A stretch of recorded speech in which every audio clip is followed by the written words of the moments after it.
Engineers, तो स्वागत है आपका आज के हमारे इस वीडियो में, जिसमें हम आपको आरसीसी के या डिज़ाइन ऑफ कंक्रीट स्ट्रक्चर के डब्ल्यूएसएम मेथड से किसी बीम को कैसे डिज़ाइन करते हैं उसका एक और न्यूमेरिकल सॉल्व करेंगे।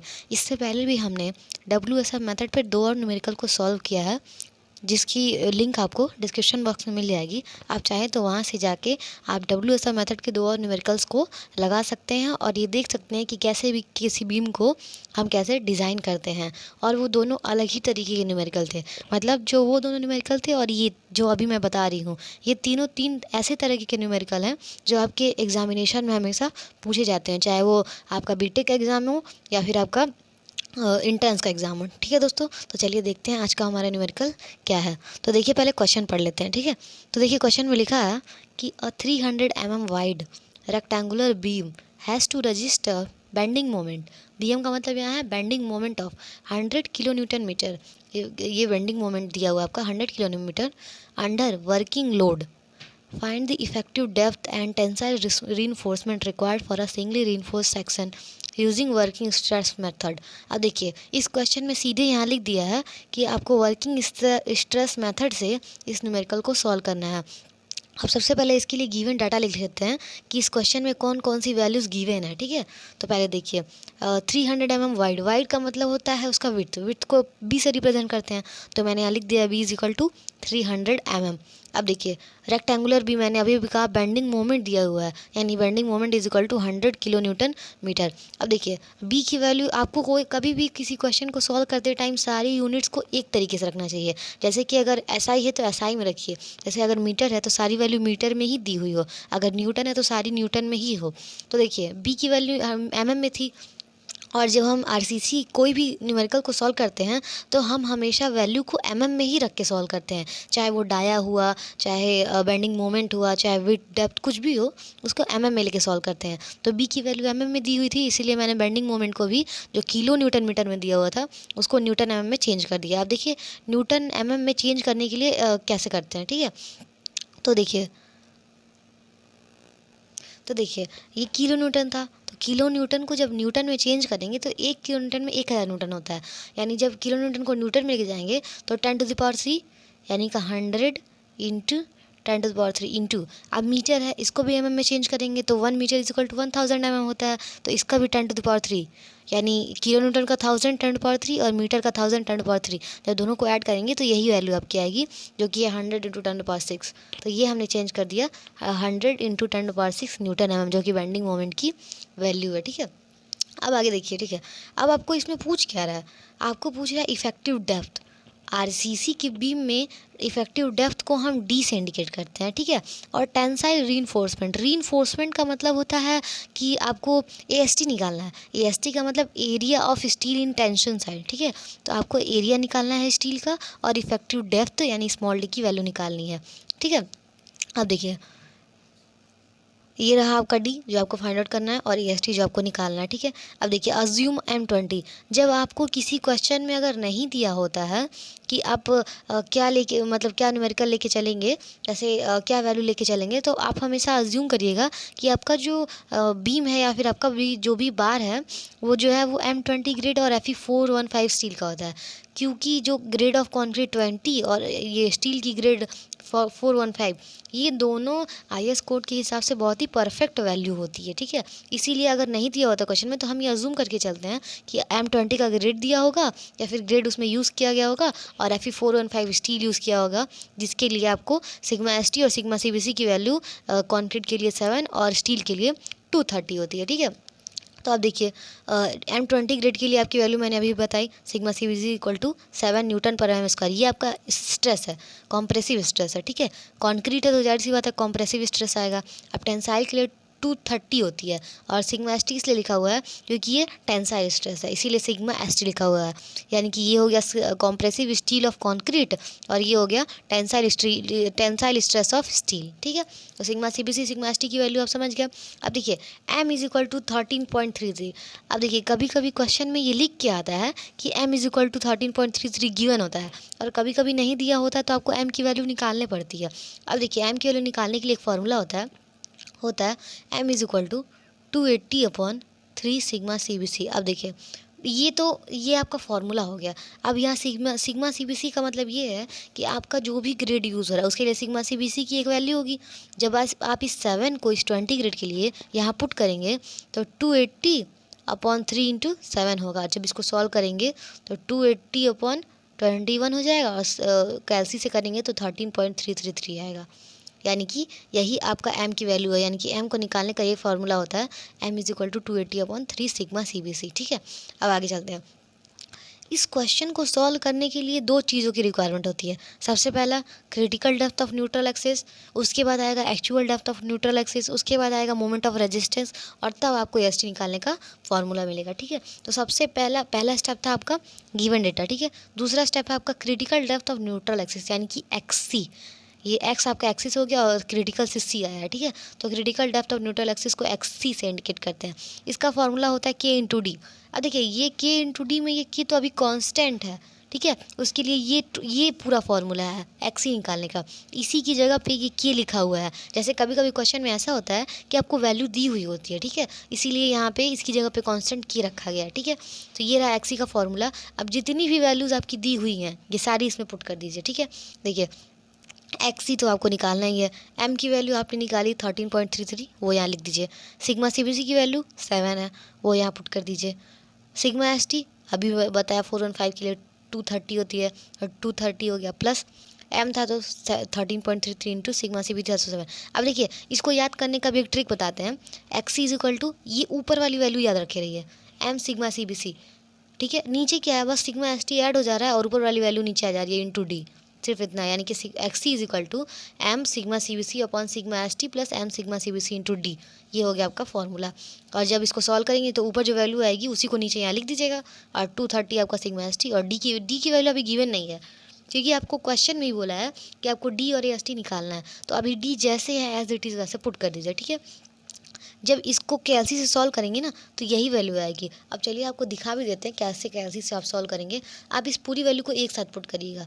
अलग अलग सॉल्व करेंगे तो बहुत टाइम लगेगा। आपके पास एग्जाम में इतना वक्त नहीं होता कि आप इसको पहले इसको सॉल्व करिए, फिर इसको सॉल्व करिए, फिर इसको दोनों को जोड़िए, फिर इसको डिवाइड करिए।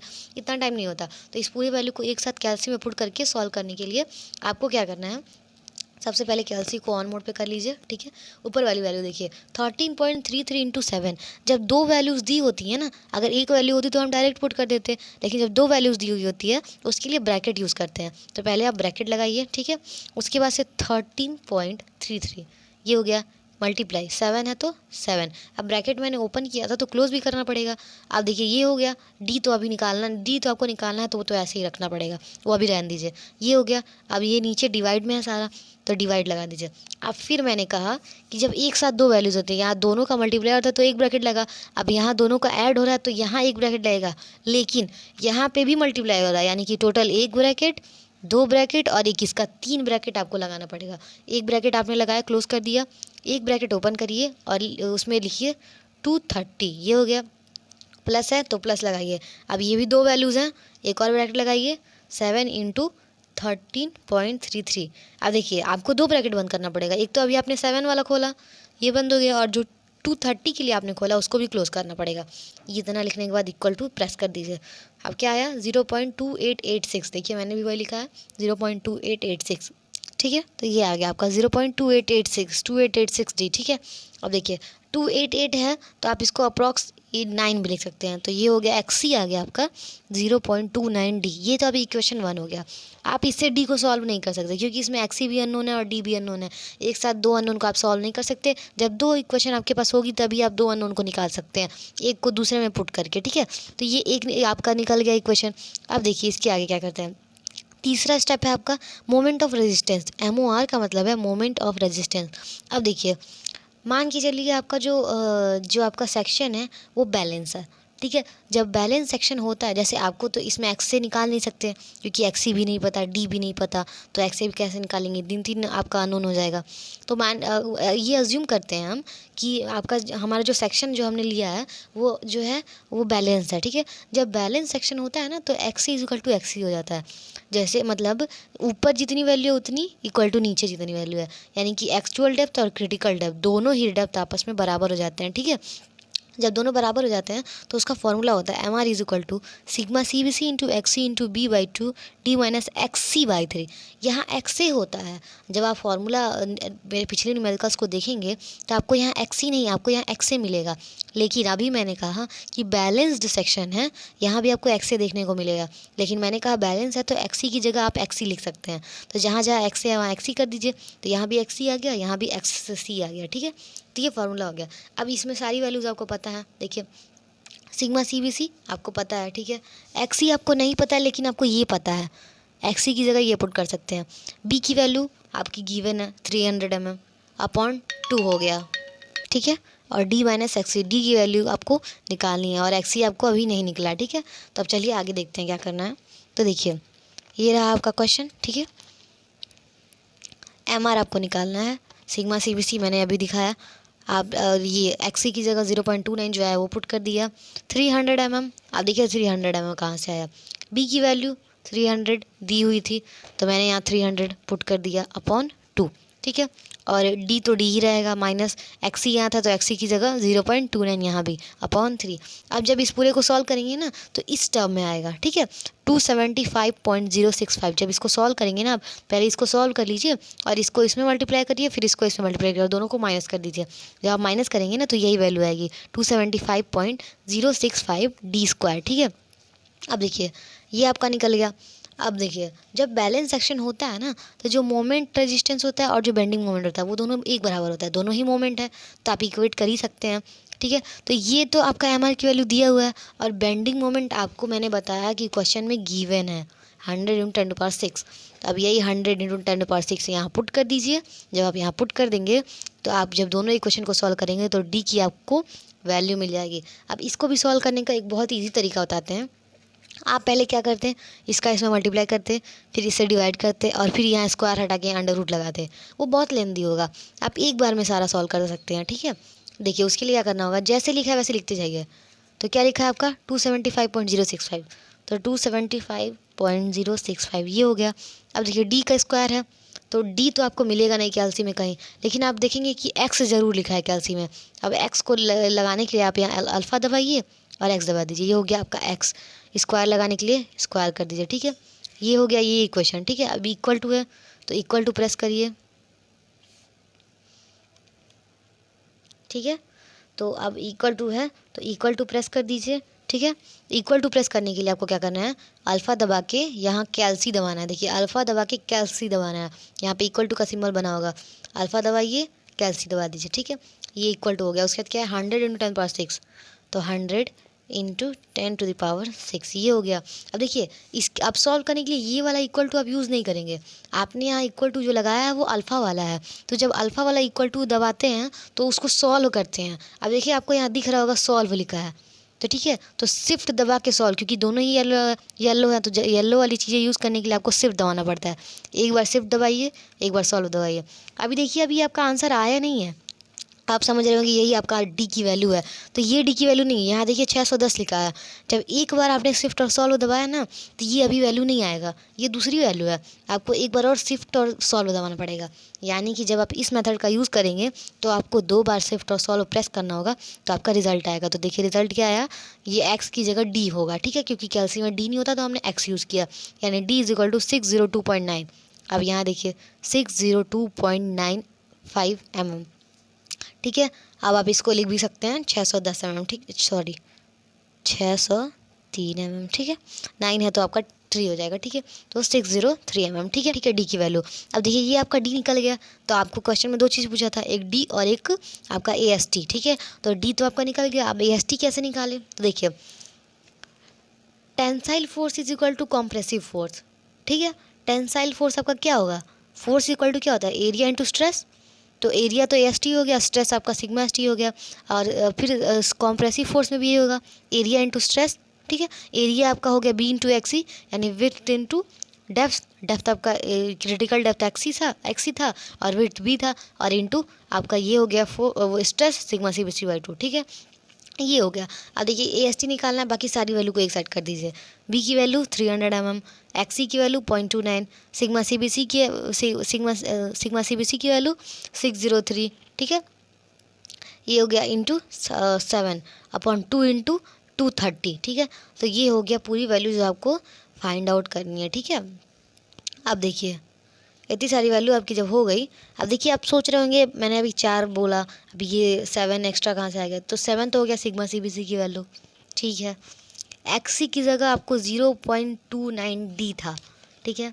यहाँ देखिए 0.29D आपने निकाला था, तो 0.29 तो रहेगा ही, D की वैल्यू जो आपने निकाली वो रहेगा, B का वैल्यू दिया हुआ है सिग्मा ST, नीचे जाएगा क्रॉस मल्टीप्लिकेशन में, तो 2 इंटू सिग्मा ST की वैल्यू 230। जब इस पूरे को आप सॉल्व करेंगे तो 807.586 mm² आपका आंसर आएगा, ठीक है दोस्तों। तो ये रहा वो पूरा क्वेश्चन का न्यूमेरिकल और उसका सॉल्यूशन, जो आपका WSR मेथड से किसी बीम को उसका जितने भी रिक्वायरमेंट होते हैं उसके डिज़ाइनिंग में, जैसे विड्थ हो गया, डेप्थ हो गया, AST हो गया, जनरली RCC में हम लोग रीइंफोर्समेंट से रिलेटेड ही पढ़ते हैं, तो रीइंफोर्समेंट कैसे निकालते हैं, तो ये इस न्यूमेरिकल में मैंने आपको बताया कि WSM यानी कि वर्किंग स्ट्रेस मेथड का यूज़ करके कैसे आप बीम के न्यूमेरिकल को सॉल्व करेंगे। तो ये था आज का दोस्तों हमारा क्वेश्चन और उसका आंसर। तो आई होप आपको समझ में आया होगा। अगर आपको कहीं भी किसी भी तरीके का डाउट है या आपको लगता है कि कहीं कुछ मिस्टेक है, तो हमारे कमेंट सेक्शन में कमेंट ज़रूर करें, आपको उस कमेंट का रिप्लाई किया जाएगा। और अगर आपको ये वीडियो अच्छा लगा हो तो प्लीज़ हमारे चैनल को लाइक और सब्सक्राइब करके हमें सपोर्ट करिए। आज के लिए इतना ही, मिलते हैं अगले वीडियो में जिसमें हम लिमिट स्टेट मेथड के बारे में आपको बताएंगे कि लिमिट स्टेट मेथड होता क्या है और कैसे उसकी हेल्प से हम किसी भी न्यूमेरिकल को या किसी भी बीम को कैसे डिज़ाइन करते हैं। तो मिलते हैं अगले वीडियो में, तब तक के लिए थैंक यू।